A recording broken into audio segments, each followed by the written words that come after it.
vist des d'ara, ha quedat en bona part oblidat, no? Però en aquell moment va tenir un paper important, perquè va ser un congrés legal, i això li va donar una dimensió que no era només una activitat clandestina, no? Hi havia hagut un primer congrés clandestí, si no m'equivoco, l'any 63, no?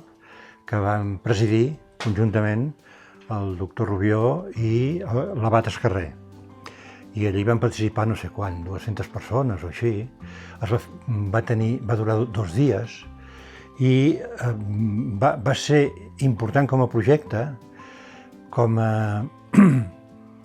perquè feia molt de temps que no es parlava d'això, però esclar, no va tenir una dimensió pública, perquè va ser clandestí, no?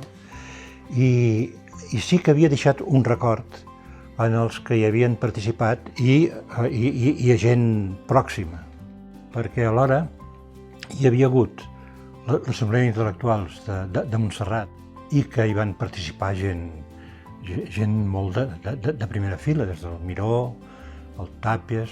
I aquesta assemblea d'intel·lectuals va sortir la proposta, el López Llavigadeu també hi era, la proposta de fer un congrés de cultura catalana, o un segon congrés de cultura catalana, depèn de com es mirés, no? I això li va donar una dimensió pública, perquè va permetre que el congrés fos legal i la Junta del Col·legi d'Advocats d'aquella època hi va donar ple suport, no? Jo crec que s'hi van llançar com l'activitat preferida o més important que hi havia en aquell moment. I aleshores es va constituir un comitè executiu, del qual, això s'hauria de veure qui en formava part. Jo recordo que el president era el Casals Coll de Carrera, que era el degà del Col·legi d'Advocats de l'època. El secretari era el Josep Pissunyer, que era el secretari del col·legi de l'època.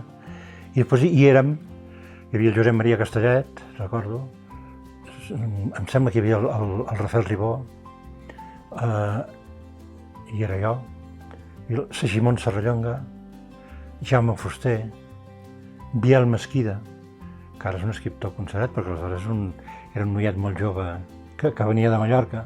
Després me recordo això que vam buscar un president d'honor, que va ser proposat per unanimitat el doctor Rubió, que tenia més de 80 anys en aquella època, no?